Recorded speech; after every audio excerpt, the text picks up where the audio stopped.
All right, Reynolds. Well, thank you for taking the time to interview with me. This is Reynolds Hall. We've been friends basically our whole lives.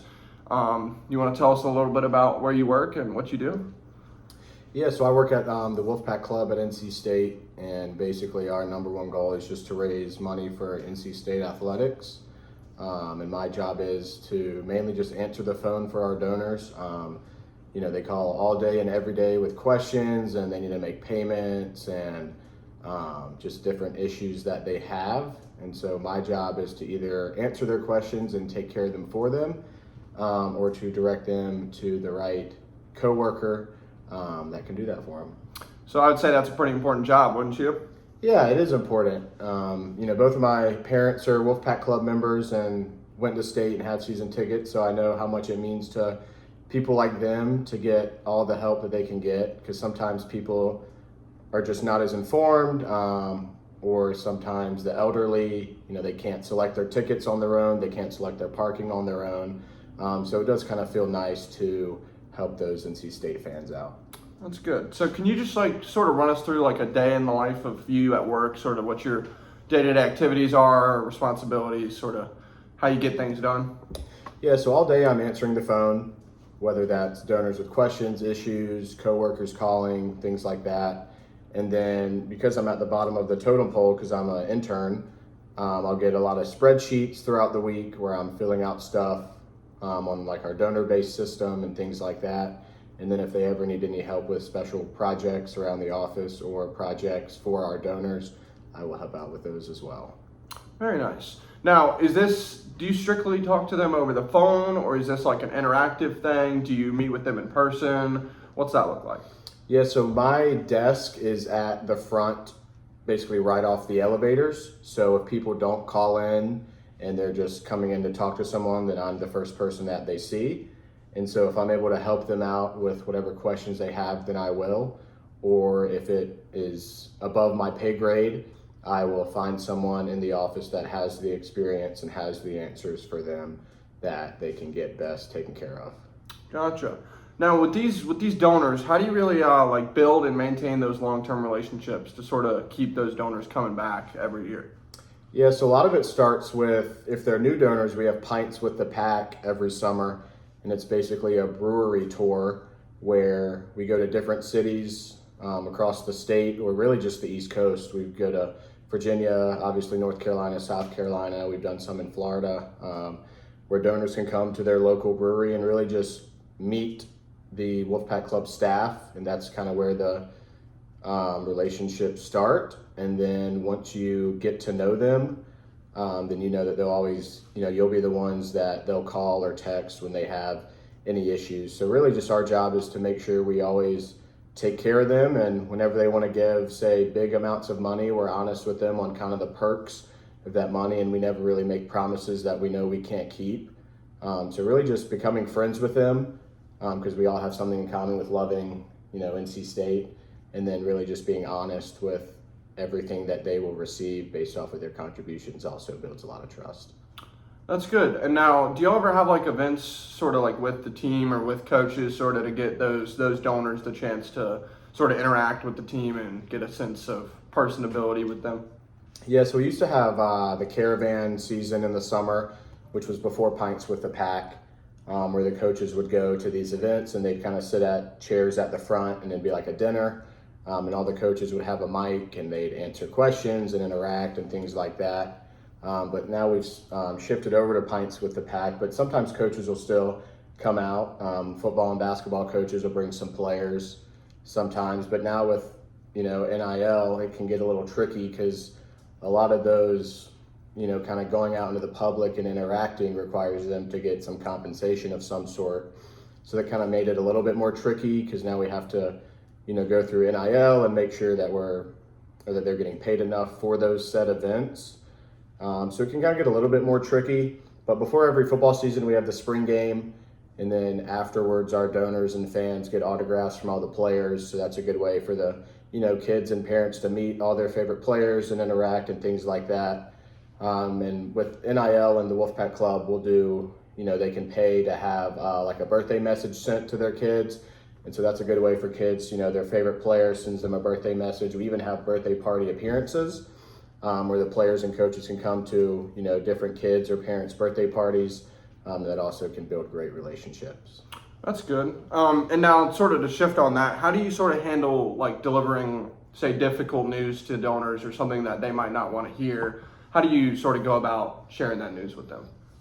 Yeah, like recently, obviously, with our head men's basketball coach, no one really knew what was going on. So really just letting our donors know that we're basically in the same boat with them, that, we had no decision in the departure. We really had no idea. And so really just being as honest with them as possible about really kind of what we know and what they know. And then with obviously the new hiring of our new head coach, it's, trying to build that enthusiasm, trying to build some excitement towards the new coach and the new staff. Because whenever you have a coach who, everyone was excited about and they kind of just leave, it can kind of leave a lot of people disappointed. But just trying to build that excitement, keep encouraging everyone to, still believe in the program and all that good stuff, I think is also really important. Nice. And when things aren't sort of going the program's way and, the fans sort of start voicing their opinions, sort of making their voices heard in ways that, people might not like, how do you sort of talk to them and sort of calm them down and really not let them get over the top with their emotions? Yeah, and we actually like when donors and fans voice their displeasure, just because that means that they care, right? I mean, if they, if we have a bad season in any sport and people are just like, whatever, then that's a negative thing. We want our fans to be super passionate, and we want them to care about winning, just like we do. So we always like to hear, their different opinions, whether it's good or bad. And if you really trust the donor, you can try and, kind of just give them everything that but, again, we don't like apathy. We don't want our donors to be okay with losing, because if they do, then, our athletics department probably won't be as good. But we know our donors like to win. And so whenever we don't win, we obviously don't like it, and neither do they, which I think is a really good thing. That is very good. What would you say is like sort of your biggest challenge as like a donor relation specialist on a day-to-day basis? Yeah, I mean, just kind of, I'm obviously still young, but I've been at the Wolfpack Club for 3 years, so I'm kind of used to it by now. But, sometimes the donors don't really have the longest of temper, I guess. It's a little short. So, there's deadlines for everything. So if a donor doesn't meet their deadline, or they forget to check their email and they don't say select their parking, and they call us and they're like, hey, I don't have the same parking spot as last year. And we're like, what did you check the email? And they were like, well, no. And we're like, well, I mean, there's only so much we can do about that. So kind of sometimes donors can get a little bit angry when it might be their fault. But then obviously sometimes we mess up stuff. I mean, everyone's human. So, we don't do it very often, right? But still there are some few instances where we might have miscalculated someone's rank, or we might have miscalculated someone's priority points and they suffered. And then in that case, we try and do the best that we can to make it right for them, especially if it's our fault. Even if it's their fault, we'll try our best.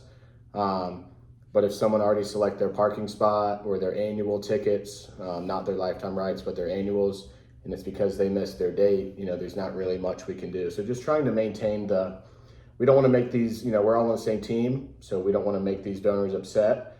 And most of the time they don't want to make us upset. So really just trying to work on that balance. Of course. Now, sort of shifting over to more of like the industry as a whole, how would you say you've seen the sports world sort of shift recently? And has it impacted your job at all, especially with, NIL being a big part of the college landscape today? Yeah, NIL has definitely changed really everything. Athletes weren't being compensated, for being on all the TV money they weren't getting a share of. They make so much money for the NCAA, they make so much money for ESPN. So, it's really only right that they get, their fair share.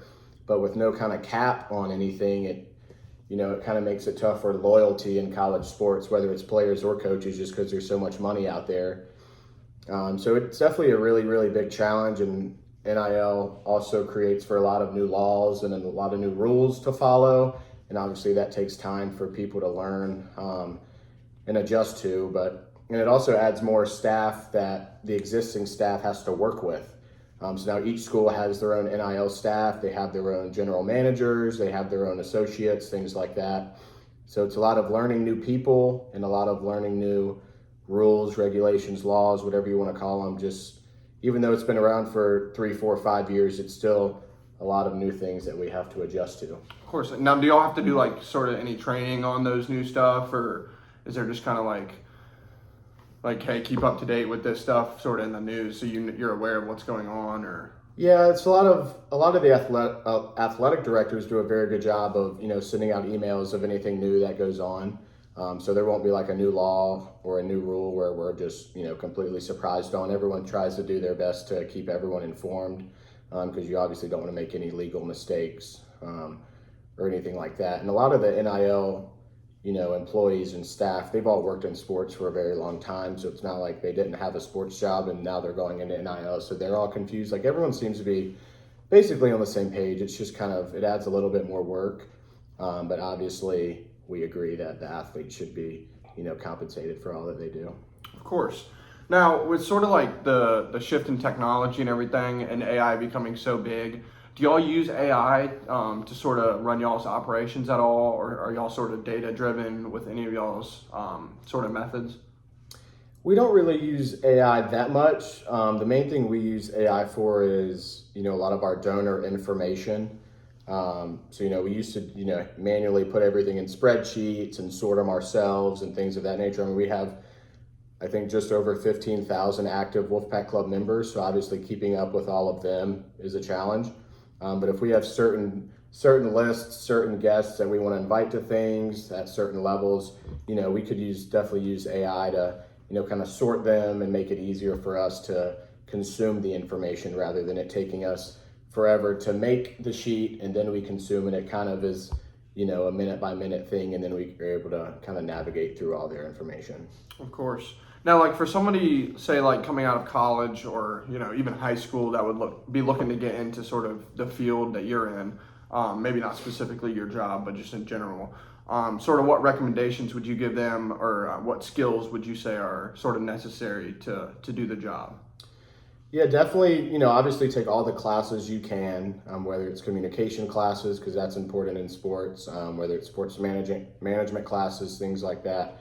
But just trying to get, your foot in the door as early as possible, because the earlier you're able to learn about the field, obviously the better you will be once you graduate. So even if you're not asking for a job or asking for an internship, just emailing people on staff just some questions like, hey, I'm a student at ECU or I'm a student at State. Do you have any recommendations for me? Just reaching out to as many people as possible, because the more connections that you have really in any field will open up a ton of doors. The more friendships, the more mentors you have, the more relationships you have will drastically help you. So that was going to be my next question, was like, how do you feel about networking in your field, and you think it's a big part, and how you need to sort of reach out to as many people as you can and get to know as many people, because it can only help you. Yeah, I mean, networking is huge. Because if you're at a school and you're working in sports and everyone's been there for a long time and there's not really much movement at your certain school, but you want to keep rising up the ladder, if you make those great connections at your current place and another job somewhere else opens up that you want to go to, then your current coworkers will help you get that job if they can, because you've made a great relationship with them. I mean, one of the biggest things about working in sports is if you really want to move up, oftentimes you might have to move locations and schools, to really excel in that. So if you have great relationships with your current coworkers and your administration, then that would definitely help you get a better job. Because I mean, the current school they want what's best for you. Whatever team, whatever school, they want what's best for you. So if you have an opportunity to rise up the ladder, they want you to, because they care about you and they trust you. So like, what would you say is like most rewarding about being in your position and being able to make these relationships, keep these relationships? What would you say is most rewarding about that? Yeah, I mean, the most rewarding part for me is just really when it comes time to seat selection and parking selection. It's a very simple part on my end, but we have some donors that just it's a struggle for them. It could be as simple as they don't have a computer. It could be as simple as they're just struggling, trying to navigate the website. which can be tough. And it's, there's been often times when I have selected someone's parking and I made sure that I secured their same football parking spot for next year, and they acted like I had just given them $1 million. They're just that happy that they didn't think they could select it because whatever issue they had, but I was able to, and they were just, they felt very grateful. So that definitely makes me feel good when, anyone in the office can really do it, but just the fact that I was able to help them select their tickets, parking that they really wanted, and to see that their gratitude, it does make me feel good. Good, very good. Now, working with like the Wolfpack Club, how do you feel like sort of the team aspect is there? And do you feel like, y'all do a lot of team building exercises, sort of group activities, things to sort of get everybody together and have a good time? How do you feel about that? Yeah, so the Wolfpack Club was my first, kind of real office job. And I didn't really know what to expect because I never really had a real job before, a real internship before. And it was a great shock to me that it felt like everyone in the office was just really good friends. No one stays in their office for lunch. We all eat in one of our bigger suites up there in the towers. And it's like we're all just really good friends. We always work together. When people, don't have as much work to do, towards the late of the afternoon, we'll go in an office and just kind of hang out with each other and talk and all that stuff. And we also go to games together, right? We go to basketball, football, baseball, we'll go to swim meets, we'll go to wrestling matches together. We do kind of away game tailgates together where we'll invite a bunch of donors to the away game tailgate. And it's just, the Wolfpack Club specifically is just a really great atmosphere, and I'm sure there's not a lot of places like it, would be my guess. If they are, great. But yeah, it's been the family and friendship at the Wolfpack Club has definitely been amazing. Very good. So like, let's say sort of a situation happened with a donor. They were sort of less pleased, and you would say like the trust factor has sort of left the building with y'all. How would you sort of work to rebuild that with that donor and sort of maybe try and claw your way back in there? Yeah, I mean, if there's literally nothing we can do for the specific year that there was an issue with, then we would obviously just do the best that we can. If they didn't get their same seats and they should have or wanted to, we'd get them as close to those as possible. And then the next year, they would be towards the top of our list of people to reach out to, just because every donor is important, right? No matter the giving level, no matter if they just graduated or they graduated 50 years ago, we all try to treat them the exact same way. And so we really just want to try and get them to as close as they want as possible in the year that there was, a little bit of a hiccup. But then the next year, we'll have some assigned staff to, kind of monitor their progress and really make sure that we're able to get them in the right spot. That's good. So you sort of talked about it a little bit, but that was going to be my next question of how do you sort of balance those new donors versus those long-term existing donors? Is there like, is there no sort of favoritism or sort of like perks for being a long-term donor versus being brand new? Yeah, obviously, there's priority points in that we have a ranking system, right? So the higher priority you are, the sooner you select different things, and that's kind of just how the fundraising world works. However, that doesn't mean we don't try to help out those newer donors as much as we help out the older donors, right? Because those newer donors are just as important. Those newer donors could also be 50-year donors who are very loyal to us, and we obviously want to treat everyone with the same amount of respect, no matter really what. So yeah, we just try to do our best to treat everyone the same. If someone calls, if someone texts, if someone emails, we respond no matter who they are, because we know everyone is as important as the next, and all those folks are as loyal to the Wolfpack as the next person. So we're all on the same team. We all have the same mission. We all want the same goals. So we just try to do our best to act that way. Very good. So you said you've worked at the Wolfpack Club for a few years now. You said you loved it. You enjoy your time there. What would you say motivates you to sort of stay there long term, stay in the field? What makes you passionate about going to work every day? I mean, really just my love for NC State, right? I mean, both my parents went there. I've been an NC State fan my whole life. Honestly, just to tell the truth, if I interned at Carolina or Duke, I probably wouldn't be as passionate about the place, right? But, just the loyalty, and we have a bunch of NC State grads on staff, and we think that's really important. Obviously, we don't turn down staff members who didn't go to state because they want to do well at their job as well. So they're not just going to do poorly at their job because they didn't go to state. We all work hard, but it is nice to have a lot of staff members who went to state, who have loved state their whole lives, just because they really love NC State. They really want what's best. They're not going to take days off at a time just because they don't feel like working. We all have the same goal. So just having just that love for the school you're at is great. But if you're one of those people that's just kind of moving up the ladder, you're also going to work just as hard because you're trying to move up the ladder. So it all kind of works out.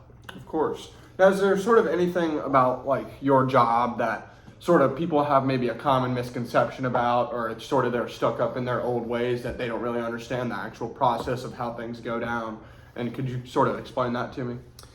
Yeah, most or almost all of the donors, haven't worked in sports, right? So they really don't know kind of what goes on to really make these decisions, make these ideas come to life. So, they just they see a decision made, they don't like the decision, and they just automatically have something negative towards it.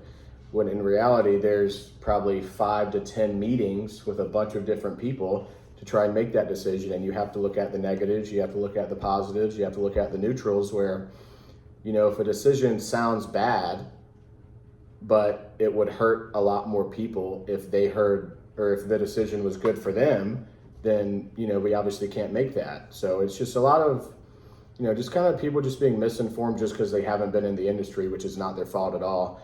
Sometimes we just get, folks like to react instantly without kind of just sitting down, relaxing, and listening to why this is happening, especially when like ticket prices go up, parking prices go up. In this age of NIL and revenue share, these schools need as much money as they can get to compete. And that's just how it is. So if we have to raise parking passes X amount, tickets X amount, we're not trying to screw over the donors, right? We want what's best for them. It's just about trying to get NC State and really any college just to the level where they can, compete on the national stage. And now in that situation, are you sort of trying to educate them, sort of explaining to them, the reasoning behind it instead of just trying to brush it off like it's not a big deal? Yeah, we definitely try to educate, right? If people call to me or really any other coworker in the office, their direct line, we definitely try to walk them through why, everything that is happening is happening. Because again, like I said, it's not to make donors pay more money. It's not to make these donors suffer or anything. It's really just what's best for NC State and succeeding in really any sport. It kind of feels like every year prices go up little by little by little. And, it's just kind of natural. That's with anything, though. Correct. That is absolutely with anything. So it's just, educating them, trying to just educate them as much as possible, remind them that, hey, like me, the donor relations specialist, isn't getting any money from your parking pass going up. Like it's just a decision that the school, the administration has to make just to try and make sure that NC State can compete. Of course. Now, is there a story that you would say you can give us that sort of best represents the impact of your work, or sort of your best memory at your time working at the Wolfpack Club? Yeah, so it was last summer before Pints with the Pack started, and we were doing parking selection. And an elderly woman and her husband called me, and they were both on speaker, so I was talking to both of them, and they just could not find a way to select their parking. And, I logged onto their account, and I went into the software to select their parking, and I was able to get it, and they were very appreciative. And then we were at the Fuquay Pints with the Pack, which again is our brewery tour that we do in the summer. And I was at the check-in table helping one of my coworkers hand out the name tags of the donors that had signed up. And that couple was there, and they had recognized my name, and they again thanked me for helping them select their parking so they could stay with their family friends. And just kind of those things where like, it makes a big impact on them when they remember you from 2.5 months later, and it was just the name. We didn't see each other over the phone, obviously. So those kind of things just really make me feel good and nice that we're able to accommodate and help all of our donors with whatever they need. Very nice. Now, sort of looking back, is there anything you would have done differently at your time working at the Wolfpack Club, or is there anything you sort of still hope to accomplish while you're working there? I don't know if there's anything that I would really change. I think because it was my first kind of office job, kind of real job, I wasn't really as open and kind of showed my true self, because I was by far the youngest one in the office, and I still am. So it's kind of a lot of mid to late 20s, 30s, 40s, and 50s ages of folks, and I wasn't really sure if I should try and become friends with them, try and have that friendship. But over time, I kind of noticed that no matter what age people were at the Wolfpack Club, everyone was friends. So that's when I kind of opened up and had great friendships with a lot of my coworkers. I think my best friend in the office is 38, and he's just, he's one of the coolest dudes I've met, and we hang out every day. I sit in his office and bug him all the time. But just making sure that, I guess I wish I would have started it earlier, even though now I have relationships with everybody. But just going for those relationships, going for those connections, going for those mentors as fast as you can. Being honest with them, being nice with them, anything that they ask you to do. Obviously, if you're a young student, people are going to ask you to do a bunch of things that they might not want to do because they have a lot of, big things that they have to take care of. Just doing those as fast as you can, which will then build trust with those people and ultimately make the friendships better. All right. And finally, what's one lesson sort of about your job that you think every organization or team could sort of utilize or adapt? I think the biggest thing I've learned is just patience, especially over the phone, because there's been, a handful of donors that just don't understand that the intern, I don't make the decisions. And they get angry, they get sad, they get frustrated, and just trying to really just walk through with them what the issue is, how we can fix it. Because oftentimes it is fixable, and they just off the rip, they answer the phone and they're just not happy with me, even though it wasn't me. Just trying to just have patience, work through, because these people again are really passionate about NC State sports. Parking, seating, donating, they're passionate about it all. So obviously if something abnormal, goes wrong, they're gonna be, a little bit fired up about it. But just trying to remind, myself, and ultimately trying to remind them that, we're all on the same page. Just try and work with them, be patient with them, and let's, kind of just work on this together and get it fixed. Very nice. All right. Well, I think that's all we have. All right. I appreciate it. I appreciate it. Yep.